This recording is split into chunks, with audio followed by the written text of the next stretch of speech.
parole de Dieu dans le livre du prophète Ésaïe au chapitre 6. Prophète Ésaïe, chapitre 6, à partir du verset 1er. Un récit que nous connaissons, je pense, pour la plupart. L'année de la mort du roi Osias, je vis le Seigneur assis sur un trône très élevé, et les pans de sa robe remplissaient le temple. Des séraphins se tenaient au-dessus de lui. Ils avaient chacun 6 ailes, 2 dont ils se couvraient la face, 2 dont ils se couvraient les pieds, et 2 dont ils se servaient pour voler. Ils criaient l'un à l'autre et disaient « Saint, Saint, Saint est l'Éternel des armées. Toute la terre est pleine de sa gloire. » Les portes furent ébranlées dans leur fondement par la voix qui retentissait, et la maison se remplit de fumée. C'est comme la nôtre ce matin, hein? Cette bonne odeur de Christ dans la louange. Alors je dis, malheur à moi, je suis perdu, car je suis un homme dont les lèvres sont impures. J'habite au milieu d'un peuple dont les lèvres sont impures, et mes yeux ont vu le roi, l'Éternel des armées.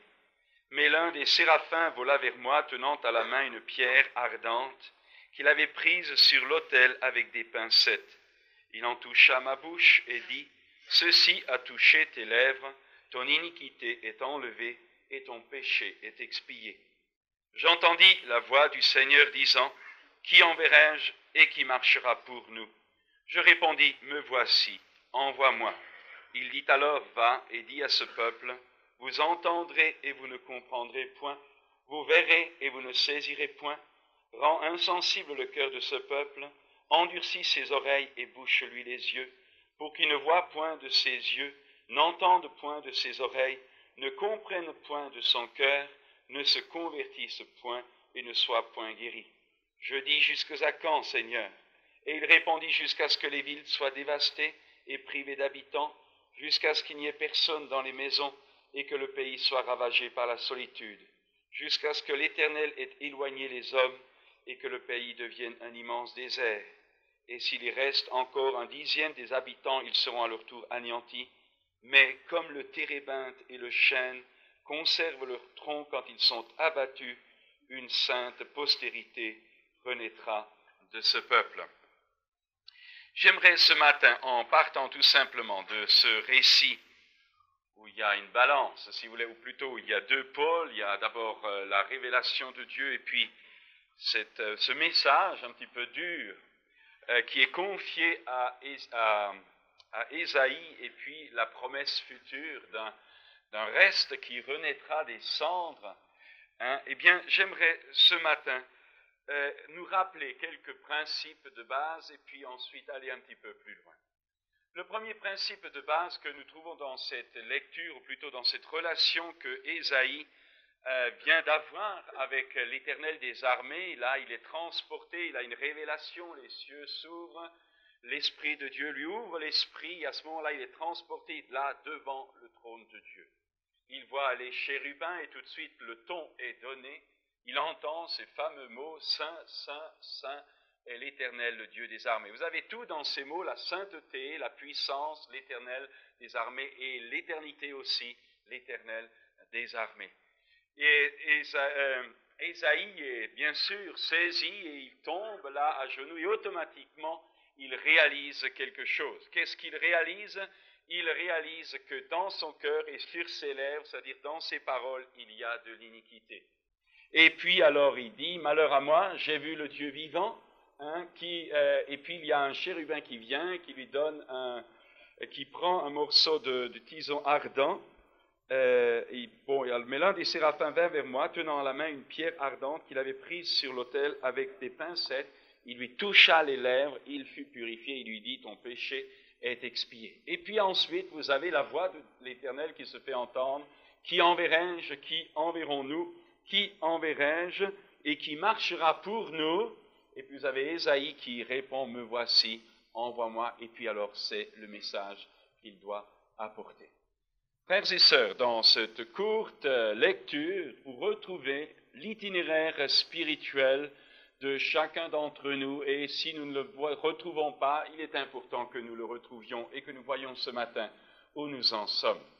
Tout d'abord, la première leçon, la première vérité qu'il est important de ne jamais oublier, mais aussi qu'il est important que vous connaissiez, si vous ne le connaissez pas encore, si vous ne la connaissez pas encore, c'est qu'il est indispensable pour chacun d'entre nous de faire une rencontre personnelle avec Dieu, de faire une rencontre personnelle avec la personne vivante de notre Dieu.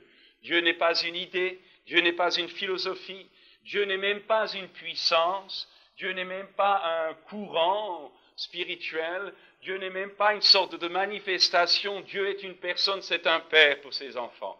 Et c'est aussi le Dieu vivant, c'est aussi le Créateur. Et la première chose, l'importance qui existe, l'importance sur laquelle la parole de Dieu met l'accent, c'est qu'il est indispensable, d'une façon ou d'une autre, mais il faut que le résultat soit là, il est indispensable que chacun d'entre nous, nous ayons eu un contact personnel et vivant de Dieu. En un mot, il est vital que nous ayons connu et que nous connaissions, si nous ne l'avons pas encore vécu, la révélation personnelle de la gloire de Dieu, une intimité, une connaissance de la personne de Dieu. Cela est important. On voit trop souvent des gens qui disent qu'ils sont chrétiens, ils ont eu des bénédictions de Dieu, bien sûr, ils ont été exaucés par Dieu, bien sûr que Dieu les a peut-être guéris dans leur corps, il a répondu à leurs prières dans tel ou tel domaine, mais ils ne connaissent pas personnellement Dieu. Ils n'ont pas une relation d'intimité avec Dieu. Ils ne connaissent pas Dieu et surtout s'ils lui parlent à Dieu, souvent Dieu ne leur parle pas. Et j'aimerais ce matin vous poser une première question. Est-ce que vous êtes familiarisé avec la voix de Dieu? Je ne dis pas est-ce que vous avez l'habitude de prier, l'habitude de louer, c'est facile, pas toujours quand on a des problèmes, mais je voudrais surtout vous demander ce matin, est-ce que vous êtes familiarisé avec la voix de Dieu? Non pas vous qui parlez, mais Dieu qui vous parle. Cela est important et c'est là qu'on reconnaît la vraie marque du chrétien. Le vrai chrétien connaît son Dieu. Le vrai chrétien connaît son Père. Le vrai chrétien vit dans l'intimité du Père. Sinon, c'est une religion avec des interventions périodiques de Dieu dans notre vie, mais nous sommes loin de Dieu, nous ne vivons pas toutes les richesses que Dieu pourtant voudrait tellement nous partager les uns avec les autres. Frères et sœurs, il y a une première vérité, et puis vous remarquerez celle qui automatiquement suit cette vérité, eh bien c'est que la révélation de Dieu, de l'Éternel des armées, a entraîné une conviction de péché chez Ésaïe. Il a vu la gloire de Dieu, il a été mis en contact par l'Esprit qui s'est ouvert de la réalité du Dieu vivant, et automatiquement il a réalisé, il n'y a pas eu besoin de l'enseigner, automatiquement il a réalisé qu'il était pécheur. Et bien souvent, des personnes viennent au Christ, bien souvent nous venons au Christ ou nous venons à Dieu parce que nous avons besoin de ceci, parce que nous avons besoin de cela. Nous avons des bénédictions, nous avons des choses qui viennent, mais nous n'avons pas réellement vécu une conviction profonde de péché. Et chacun d'entre nous, si nous ne connaissons pas cette réalité de la conviction du péché, ou enfin on comprend qu'on est une pauvre personne dans laquelle il y a le péché, nous avons une nature de péché, eh bien cela prouve tout simplement que nous n'avons pas rencontré personnellement, nous n'avons pas eu la révélation personnelle de la réalité de ce Dieu saint. La réalité du Dieu saint révèle la réalité qui est en nous. La lumière chasse les ténèbres et la lumière met en évidence les défauts. Regardez voir. On pourrait éteindre les lumières et le sol pourrait être très sale, vous ne le verrez pas. Mais on allume les lumières, automatiquement ça va se voir. La lumière met en évidence les ténèbres qui peuvent être dans notre cœur. Et la réelle conversion, devenir croyant, devenir chrétien, devenir enfant de Dieu, c'est passer aussi par ce phénomène-là. C'est passer par la reconnaissance, par la compréhension, en réalisant que je suis pécheur. Et alors, vous savez, on se fait tout petit devant Dieu. Et ça, c'est l'apanage du surnaturel. Nous pouvons gagner des âmes, nous pouvons convaincre les âmes, nous pouvons leur dire que Jésus est vivant, nous pouvons leur dire que Dieu est le même, nous pouvons leur dire que Dieu a un plan pour leur vie, nous pouvons leur promettre bien des choses. Mais s'ils n'arrivent pas à se mettre en contact vivant avec Dieu lui-même, ça sera du sentiment, ça sera des adhésions intellectuelles, mais ils ne connaissent pas la profondeur de la conviction de péché. Il est important ce matin que vous vous posiez la question, est-ce que votre vie spirituelle a suivi cet itinéraire? Pour les uns, c'est plus fort, pour les autres, c'est moins fort. Mais ce qui est certain, c'est que nous y passons tous. Parce que c'est la conviction de notre péché, de notre nature de péché, qui nous fait alors nous tourner vers celui qui ôte le péché du monde. Et bien souvent, nous prenons le Christ comme un porte-bonheur, comme quelqu'un qui va nous bénir, alors que la vérité fondamentale dans les Écritures, c'est que le Christ n'est pas d'abord venu pour nous bénir, le Christ est venu pour expier nos péchés et pour nous arracher du pouvoir du péché, de la mort et de la perdition. Et il est important que nous ayons conscience de cela, conscience que nous avons une nature de péché, que le mal que je ne veux pas faire, je le fais quand même, et que le bien que je voudrais faire, je ne le fais pas, et que le mal est attaché à moi, et l'apôtre Paul dira, qui me délivrera du corps de cette mort? Eh bien, grâce soit rendue à Dieu par Jésus-Christ. Mais il a dû passer par la vérité, il fallait qu'il réalise que dans sa nature, il y avait le péché. Frères et sœurs, quand vous avez l'apôtre Pierre nous avons vu ça hier, quand il y avait l'apôtre Pierre qui est là, Jésus qui monte dans sa barque pour prêcher, et puis l'apôtre Pierre lui dit, Jésus dit, va, jette le filet dans l'eau. Pierre dit, Seigneur, nous avons péché toute la nuit, mais sur ta parole, je jetterai le filet. Il jette le filet, qu'est-ce qui se passe? Il ramasse des poissons à la pelle, les 2 barques ne pouvaient pas les contenir. Et alors, devant cette manifestation miraculeuse, devant cette manifestation du surnaturel, Pierre est confronté, Pierre est placé soudainement devant le surnaturel, il tombe à terre. Seigneur, dit-il à Jésus, retire-toi de moi, je suis un homme pécheur. Toute révélation, toute manifestation de Dieu entraîne une humilité profonde. Et quelqu'un qui dit qu'il est béni, qui est orgueilleux, ce n'est pas vrai, il ne connaît pas la présence de Dieu. Peut-être que la bénédiction de Dieu l'accompagne, mais lui ne vit pas dans une relation personnelle avec Dieu. La présence de Dieu nous courbe, la présence de Dieu nous abaisse, la présence de Dieu courbe notre vieille nature, mais nous élève par la foi en Jésus-Christ. Et c'est cela le principe de la vie chrétienne. D'abord réaliser que nous sommes pécheurs, et cela se réalise par l'action du Saint-Esprit dans nos vies, par une rencontre avec ce Dieu vivant. Et puis alors nous nous tournons pour être libérés de cette culpabilité, nous nous tournons alors vers celui qui a donné sa vie en rançon pour nos péchés, qui est mort pour nos iniquités, qui a été brisé pour nos iniquités, qui est ressuscité d'entre les morts et qui maintenant donne la vie, car il est le prince de la vie, et qui change nos cœurs, nous donne un cœur nouveau, met en nous un esprit nouveau, et nous donne par notre relation personnelle avec lui d'entrer dans la présence du Père Céleste, car Jésus a dit, je suis le chemin, je suis la vérité, je suis la vie, nul ne vient au Père que par moi. Connaissez-vous cela? Est-ce votre expérience? Je voudrais peut-être encore vous dire, quand nous lisons comme ça l'Ancien Testament, quand on parle de l'Esprit de Dieu ou des manifestations, on dit ça, c'était bon pour les prophètes. Oui, le prophète qui voit, Ésaïe qui voit les cieux qui s'ouvrent, il voit l'Éternel, ou plutôt il voit une représentation de Dieu, il entend une voix, il voit les chérubins, il voit les séraphins. On a toujours l'impression que c'est bon pour les autres. Mais est-ce que vous savez que vous pouvez vivre les mêmes choses?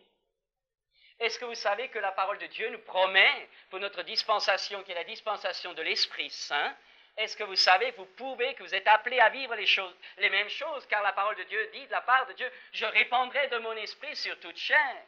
Et j'aimerais vous dire que c'est une chose que j'ai vécue personnellement.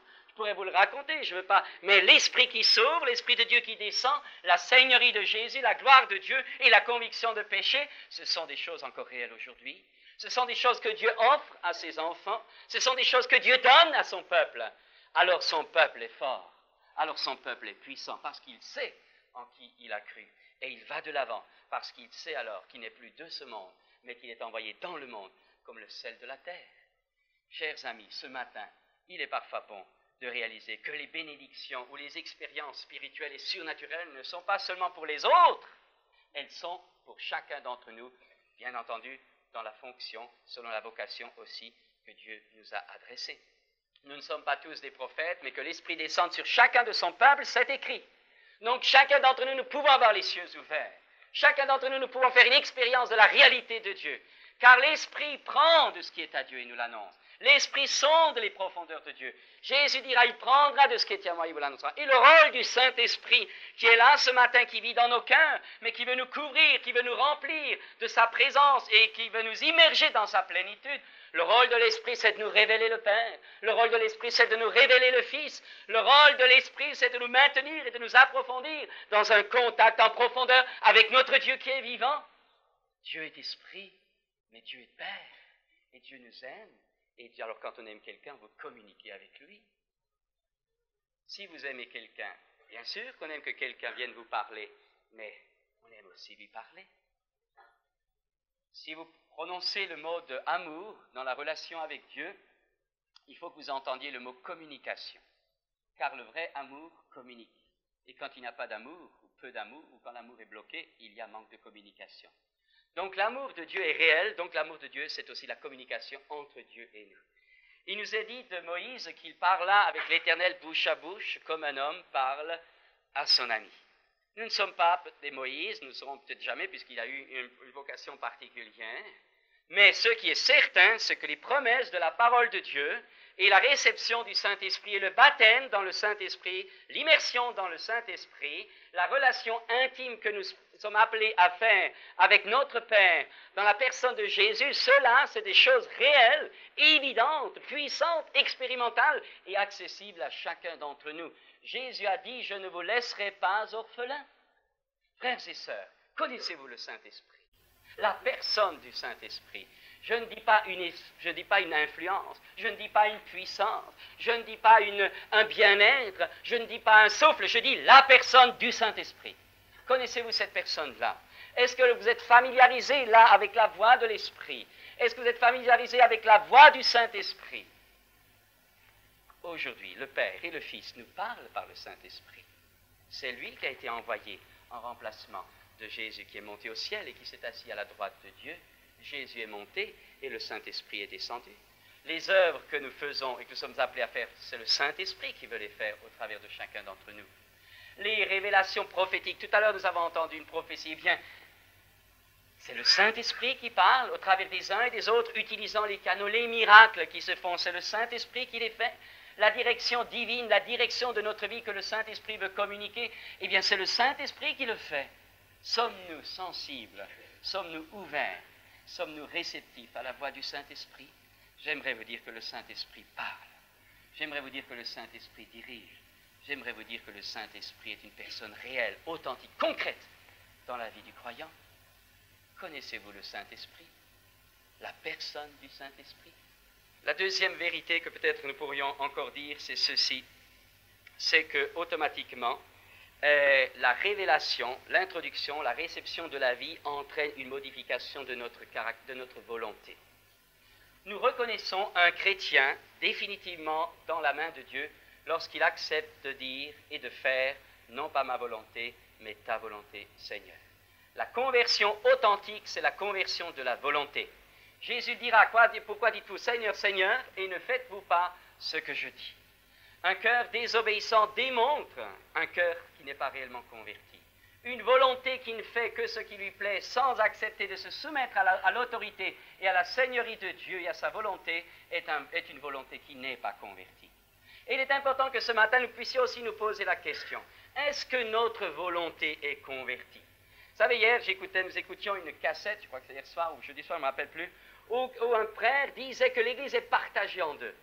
Ceux qui ont accepté de soumettre leur volonté, qui ont une volonté nouvelle, et qui se donnent à fond pour le Seigneur, et ceux qui refusent d'aller loin, ceux qui refusent, justement, et ça fait la guerre, comme toujours, et le problème de l'Église a toujours été ceci. Ceux qui veulent foncer, ceux qui résistent, ceux qui veulent foncer, ceux qui résistent, et le problème c'est que l'Église n'avance pas toujours comme elle devrait avancer. Ce matin, est-ce que notre volonté est convertie? Est-ce que nous avons abdiqué?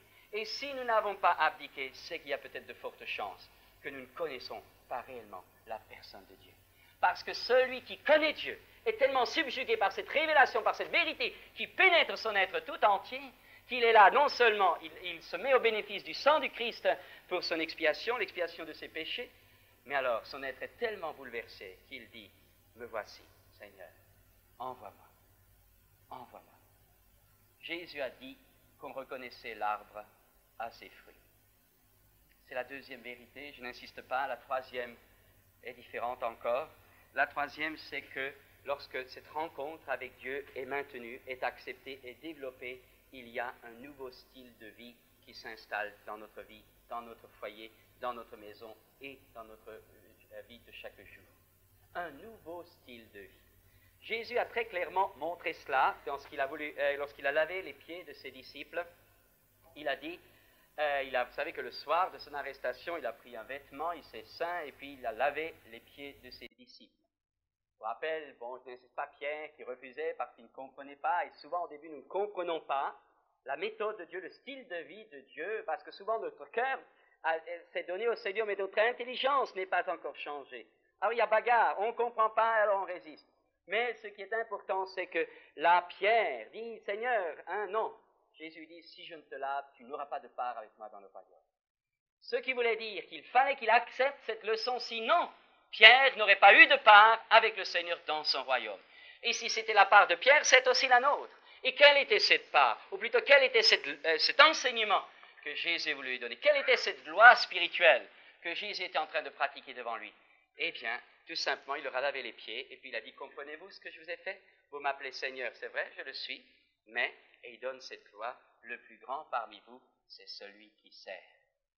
Dans le monde, nous dominons, l'autorité domine, l'autorité se fait servir, nous payons pour être servis, nous donnons pour être servis, nous travaillons pour recevoir. Le monde qui vit sur soi, toujours gagner. Promotion, meilleure place, plus d'argent, plus de ceci, plus de cela, c'est toujours pour nous. Ça, c'est la mentalité du monde. Mais quand on rencontre Dieu, il y a un nouveau style, il y a un renversement, il y a une conversion, un demi-tour. Totalement l'inverse. Le plus grand parmi vous, c'est celui qui sert. Alors je voudrais vous dire simplement ce matin qu'une rencontre réelle avec Dieu entraîne la pleine compréhension que notre vie ne nous appartient plus, mais qu'elle est pour Dieu et qu'elle est pour les frères. Alors c'est très facile, vous savez, souvent on se demande où c'est qu'on en est avec Dieu. Ça ne vous arrive jamais, enfin moi ça m'arrive, je dis mais où t'en es maintenant? Tu avances, tu progresses, ou est-ce que tu as un point dans ta vie ou qui te bloque et auquel tu restes attaché, qui t'empêche de te développer? Ça nous arrive des fois, et parfois il faut enlever cela. Eh bien, vous pouvez très bien voir ce matin où vous en êtes. Est-ce que vous êtes servi ou est-ce que vous servez les autres? C'est simple. Est-ce que vous êtes au service des autres ou est-ce que vous attendez que les autres vous servent? C'est simple. Si vous attendez, si vous comptez que les autres vous servent, vous n'êtes pas dans le style de vie du royaume de Dieu. Mais si vous ne pensez qu'une seule chose, c'est servir les autres et servir la gloire de Dieu, alors vous avez adopté le nouveau style de vie de ce royaume. Ce matin, frères et sœurs, sommes-nous servis? Nous servons-nous ou sommes-nous des serviteurs? Il y va de notre part dans le royaume. Il y va de notre avenir. Et il en va aussi des bénédictions présentes. Car celui qui s'abaisse sera élevé et celui qui s'élève sera abaissé. Pas moi qui le dis, c'est Jésus. Et il nous faut peut-être perdre de l'esprit, si nous l'avons, cette pensée que Jésus est simplement là pour nous bénir, simplement là pour nous donner, simplement là pour nous guérir quand nous sommes malades, simplement là pour nous donner une meilleure paye en influençant le cœur du patron, simplement là pour nous donner une meilleure situation ou pour que nos enfants aient un bon enseignement universitaire. Non, non. Une réelle rencontre avec Dieu change nos conceptions et fait de nous un homme ou une femme serviteur. Sommes-nous serviteurs? Alors vous êtes grands. Êtes-vous servis ou servez-vous vous-même? Alors vous êtes petits. C'est la loi du royaume, c'est un nouveau style, c'est une nouvelle mentalité. Et puis vous avez encore la nouvelle façon d'agir. Parce que les choses anciennes étant passées, toutes choses devenant nouvelles, notre manière d'agir change aussi. Nos conceptions pour servir Dieu, nos conceptions pour mener notre vie, pour diriger notre vie, pour agir dans notre vie changent. Ça change. Ce n'est plus la même chose. Dans Zacharie, il est dit, ce n'est ni par la force, ni par la puissance, mais par mon esprit, dit l'Éternel. Et là, déjà, Dieu met le clivage, il met le fossé. La méthode humaine, force, puissance, la méthode divine, esprit du Seigneur. Et cela est très simple, je ne vais pas insister parce que ce n'est pas tellement le sujet. Je veux simplement dire cela, c'est que cette façon d'agir, vous la retrouvez constamment dans la Bible. Samuel, qui choisit David et qui pensait devoir choisir Eliab, et Dieu qui lui dit, l'homme regarde au cœur, l'homme regarde aux apparences, mais Dieu regarde au cœur. Combien de fois nous nous laissons embarquer par les apparences? Le beau parleur, la belle chose attirante, quelque chose de nouveau, on réfléchit même pas, on fonce. Dieu lui regarde au cœur. Dieu regarde au cœur. Pas la même chose. C'est pas la même chose. C'est pas la même façon d'agir. Prenez David et Goliath, puisqu'on est autour de David. Regardez Goliath, tout le monde avait l'épée, tout le monde était là. David, lui, il va avec sa fronde. D'autres méthodes, d'autres forces, d'autres recours. Une autre façon d'agir. Et cela se répercute, nous n'avons pas le temps ce matin, mais cela doit aussi se répercuter dans notre vie. Une autre façon d'agir. Prenez Jéricho. Jéricho, on a tourné 7 fois autour de Jéricho. Et pourquoi pas l'attaquer? Ils avaient tellement... Plus tard, ils ont attaqué des murailles. Là, non. 7 fois le tour, en silence, avec l'arche et tout ça, les chantres et tout ce que vous voulez. Trompette. Méthode de Dieu. Mes voix, dit l'Éternel, ne sont pas vos voix. Mes pensées ne sont pas vos pensées. Autant les cieux, etc. Vous connaissez. On le connaît, mais dans la pratique, on ne l'applique pas tellement souvent. Frères et sœurs, quand on vit dans l'intimité avec Dieu, alors on se sent mal à l'aise. On se sent mal à l'aise quand on voit des méthodes qui ne sont pas celles de Dieu. On se sent mal à l'aise, on n'a pas besoin de faire de longs discours, on le sent. Pourquoi? Parce que ce n'est pas la même odeur que celle du sanctuaire dans lequel on vit. Vous comprenez? C'est pas, on se rend bien compte. On se rend bien compte de l'action des uns, on se rend bien compte de la manière dont parfois nous-mêmes nous agissons mal. Eh bien, qu'est-ce qui se passe? On met tout de suite au-dedans de nous. Ça cloche, on sent. L'esprit, c'est comme si l'esprit, on entendait le pimpon de l'Esprit Saint. Attention, feu rouge. Feu rouge, pourquoi? Tu n'es plus dans l'esprit du sanctuaire. Tu n'es plus dans l'esprit de l'intimité de Dieu. Ce matin, comprenons que la manière d'agir de Dieu n'est pas humaine. Elle est spirituelle. Elle n'est pas charnelle. Elle n'est pas humaniste. Elle est spirituelle. Capable de renverser toute auteur qui se dresse contre la connaissance de Jésus-Christ. Mais je voudrais encore aller plus loin. Tout cela nous amène maintenant à « me voici, envoie-moi ». Me voici, envoie-moi, c'est facile, nous tous, pour la plupart, tous ceux qui ont accepté de passer par les eaux du baptême, nous avons dit « Seigneur, je te donne ma vie ». Hein, vous êtes puisque c'est le témoignage que vous avez donné le jour où vous êtes fait baptiser. Mais j'aimerais vous rappeler que la marche chrétienne nous dit que nous avons une destination. Une destination. Le ministère, le service chrétien a une destination, c'est de souffrir pour Christ. Souvent, nous disons, Seigneur, je te donne ma vie pour que tu me bénisses, et Dieu te dit, tu me donnes ta vie pour que je t'utilise pour mon service, et tu vas souffrir. Tout à fait autre chose. Mes pensées ne sont pas vos pensées, dit Dieu. Et souvent, on force sur la pensée de Dieu, on lui prétend nos pensées. Et j'aimerais vous dire ce matin que si nous voulons être serviteurs et servantes de Dieu, je voudrais vous dire, il y a des renoncements à accepter. Il y a un prix à payer. On n'aime pas, j'aime pas tellement ce mot, mais il dit quand même ce que ça veut dire. Ce n'est pas une histoire de mérite, c'est une histoire de renoncement à des droits que nous estimons légitimes, à des droits naturels que nous estimons, c'est normal que nous ayons ça, c'est normal que nous ayons ça, c'est normal que nous faisions ça, tout le monde le fait, alors moi aussi. Eh bien, celui ou celle qui a compris l'esprit de service accepte de renoncer à bien des privilèges que les autres peut-être peuvent faire tout en se réclamant du Seigneur. Il y a à renoncer à des privilèges. Et si ce matin je voudrais parler à votre cœur et vous demander de la part de Dieu, est-ce que vous avez de l'ambition pour Dieu? Je ne dis pas de l'ambition pour votre propre vie, ça n'ira pas plus loin que la tombe. Mais l'ambition pour Dieu, qui aura des fruits qui dureront jusque dans la vie éternelle. Est-ce que vous avez de l'ambition pour Dieu au travers de votre vie? Est-ce que vous avez à cœur la gloire de Dieu? Est-ce que vous avez à cœur votre service pour Dieu? Est-ce que vous avez à cœur votre élan pour Dieu? Est-ce que vous avez à cœur votre abnégation pour Dieu? Est-ce que vous avez à cœur votre renoncement pour Dieu? Renoncement individuel, renoncement du couple, renoncement de la famille, renoncement des choses de la terre, quand Dieu nous le demande. Quand je parle de renoncement du couple, je ne dis pas qu'il faut renoncer à être un couple, je dis que le couple doit avoir cet esprit de renoncement, de service pour la gloire de Dieu. La famille aussi, les enfants élevés dans ce contexte-là, dans cette mentalité-là, faisant de ces enfants des futurs hommes et des futures femmes de Dieu. Frères et sœurs, les parents ont une vocation merveilleuse. Sans évangéliser à l'extérieur, vous pouvez produire de futurs serviteurs de Dieu, des futures servantes de Dieu. Le monde en a tellement besoin, et Dieu cherche. Qui enverrai-je? Entendez-vous le cri de Dieu? Qui enverrai-je? Comment pouvez-vous entendre le cri de Dieu si vous ne vivez pas dans sa présence? Ce n'est pas possible. Qui enverrai-je? Ce matin, où en êtes-vous? Êtes-vous prêt?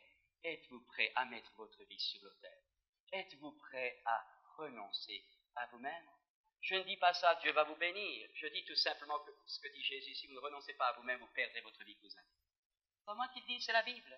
À dire c'est clair, ça manque de chaleur, ça manque tout ce que Dieu, mais ça ne manque pas de vérité, parce que c'est la vérité. Celui qui voudra conserver sa vie la perdra, mais celui qui la perdra à cause de moi la retrouvera pour la vie. Frères et sœurs, ce matin, maintenant, dans ces moments où nous sommes là sous la présence des anges, sous la nuée de l'Esprit, au milieu de nous, il y a toute la divinité qui est là. Ce matin, celui qui sonde nos cœurs, peut-il nous poser la question, qui enverrai-je? Qui enverrai-je? Pas pour des grandes choses, tout le monde peut en faire, mais pour les choses que Dieu nous demande de faire et que nous acceptons de faire quand ça nous coûte. C'est facile de faire quelque chose qu'on a envie, mais c'est beaucoup plus dur de renoncer à nous-mêmes quand on n'a pas envie, mais qu'il faut le faire. Nous avons nos vies beaucoup trop remplies de choix. Et ce que Dieu attend de nous, c'est des hommes et des femmes qui acceptent de faire les choix que lui-même nous propose, faciles ou difficiles. Il y a un prix à payer. Il y a des renoncements à accepter. Prenez le cas, je vais prendre un cas comme Joseph. N'insiste pas, vous connaissez tous la vie de Joseph. Tout le monde est heureux. Joseph, il est monté sur le trône de Pharaon. Mais avant cela, rendu par ses frères, ensuite dans la maison de Potiphar, calomnié, problème de multitude, etc. Toujours en bas, avec quand même, et vous remarquerez ce qu'il a tenu jusqu'au bout, sa fidélité à Dieu. Même dans la prison, eh bien, il est là, au service des autres. Bien souvent, nous, quand nous sommes écrasés par les problèmes, écrasés par la compréhension, on ne comprend pas ce qui nous arrive, on ne comprend pas les difficultés, alors on arrête tout. Et puis on attend que les autres viennent nous aider. Joseph, lui, c'était pas ça. Il était là, il avait reçu quelque chose de Dieu, il attendait, il persévérait, il se décourageait certainement aussi, mais il n'arrêtait pas la course. Il continuait. Et souvent, on voit les gens s'arrêter sur le problème, ils sont disqualifiés, ils deviennent inutiles à l'œuvre de Dieu parce qu'ils sont bloqués par un problème. Laissez donc ce problème à Dieu et foncez. Eh bien, Joseph a continué à servir. Et à l'œuvre de Dieu, il a été élevé. Mais ce que j'aimerais vous dire, il a dû payer le prix. Il a dû accepter de rester fidèle à Dieu dans tous les renoncements. Et plus tard, il dira à ses frères, c'est Dieu qui m'avait envoyé en Égypte. Il ne dira pas, c'est vous qui m'avez vendu. Il dira que c'est Dieu. Dieu veut tellement faire un changement dans nos caractères qu'il nous fait passer par la meule. Ça nous écrase. Mais si nous acceptons là de renoncer à tout ce à quoi on tient, dur comme fer, même si on ne le dit pas, ça se voit, vous savez. Eh bien, j'aimerais vous dire, alors Dieu fera de nous un homme et une femme qui aura la gloire dans l'éternité, mais déjà une dimension spirituelle extraordinaire dans le temps présent. Prenez Moïse. Moïse qui lui aussi a connu des difficultés, mais Moïse, qu'est-ce qui se passe pour Moïse? Bon, tout le monde aimerait être le chef du peuple, Moïse, ami de Dieu, qui parle avec Dieu bouche à bouche, face à face, tout le monde en veut. Mais vous remarquez qu'il nous a dit que Moïse a renoncé aux richesses de l'Égypte, il a renoncé au trône, il a accepté l'opprobre de Christ par amour pour Dieu. Car il avait les yeux fixés sur quoi? Sur la rémunération éternelle. Il a aimé Dieu plus que sa propre vie. Il a aimé Dieu plus que les richesses du monde. Il a aimé Dieu plus, et il a accepté de se séparer. De riche qu'il était, il est devenu pauvre. Il n'y a pas que le Christ, il y a Moïse est passé avant. Bien sûr que le Christ s'est fait dans sa dimension, mais nous on pense toujours le Jésus. Jésus, c'est l'idéal, on ne peut pas l'atteindre, mais des hommes nous ont précédés, ont accepté cela. Combien nous sommes prisonniers de nos aises.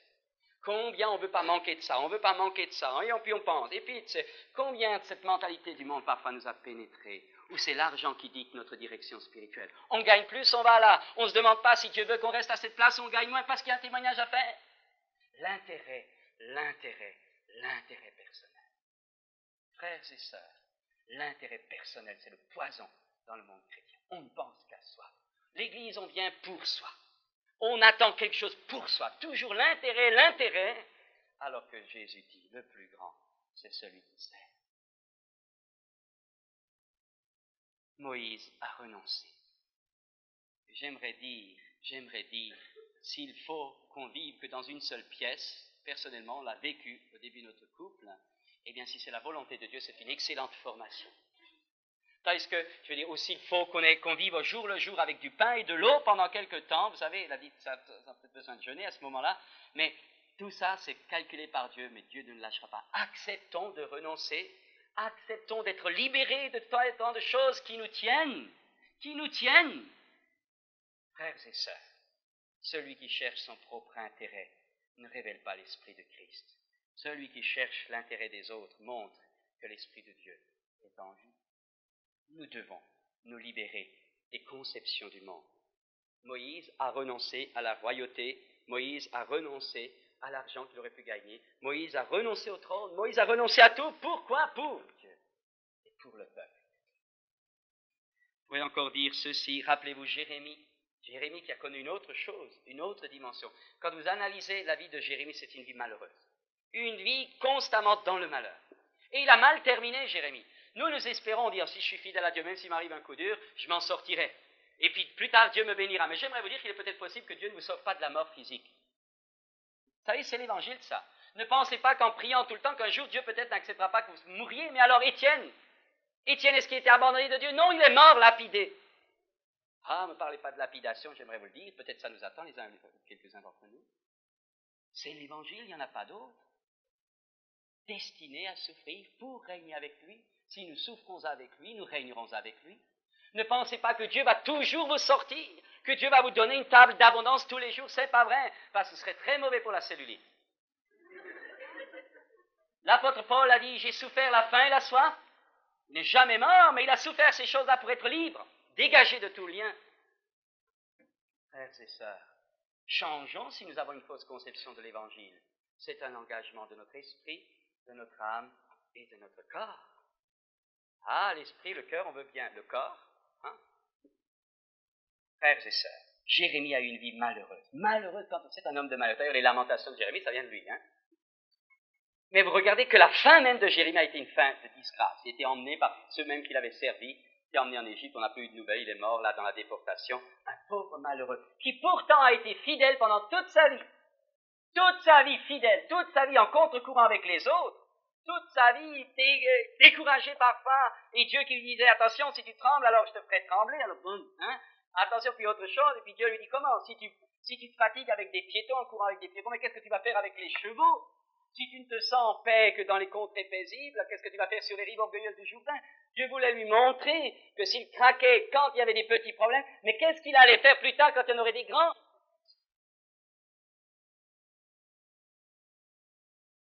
Je vais terminer par l'exemple de Jésus, bien sûr, qui est l'exemple parfait dans lequel nous avons tout ce qui concerne la vie et la piété. Épître de Paul aux Philippiens, chapitre 2 et le verset 5.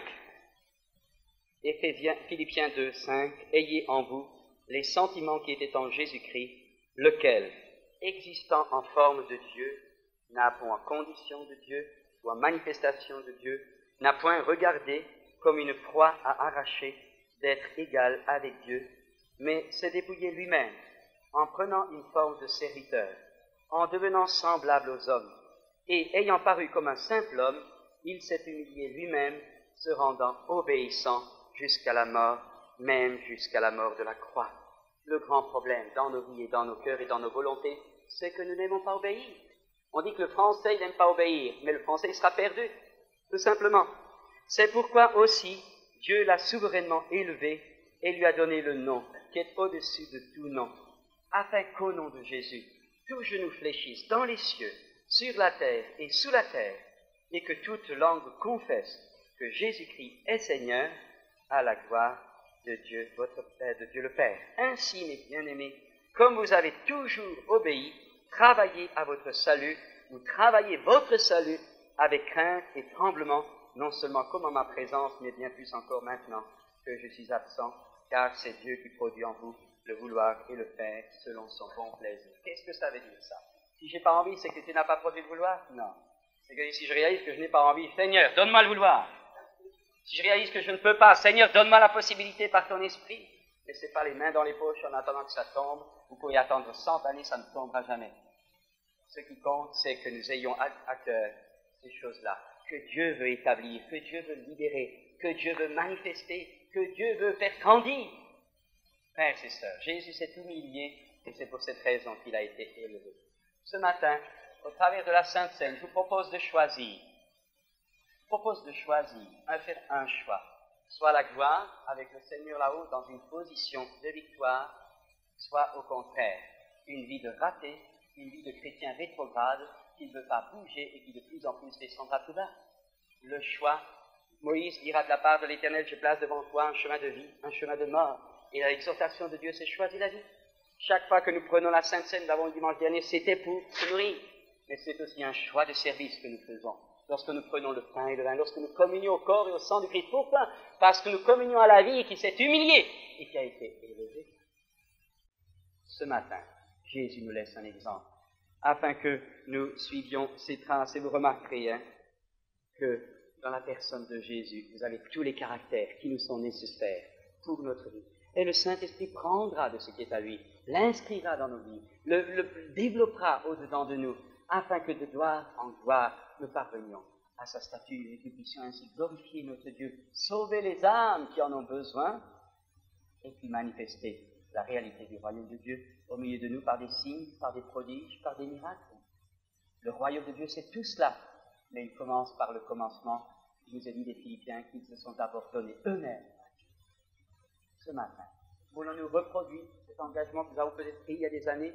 Voulons-nous prendre une décision peut-être ce matin pour nous recycler en Dieu, ou pour lui dire, Seigneur, oui, je veux, mais tu vois, il y a telle chaîne, tel poids, eh bien, Seigneur, je viens. Seigneur, je veux défricher dans mon cœur un champ nouveau. C'est vrai, Dieu veut le faire. Acceptez qu'il le fasse et commencez à le faire vous-même. C'est comme le démarreur. Soyez le démarreur et vous savez, la batterie, elle fera le reste après. Prenez une décision. Vous êtes fait à l'image de Dieu. C'est-à-dire que Dieu vous laisse une liberté de choix. Et cette liberté de choix, elle est placée devant vous ce matin au travers de cette parole.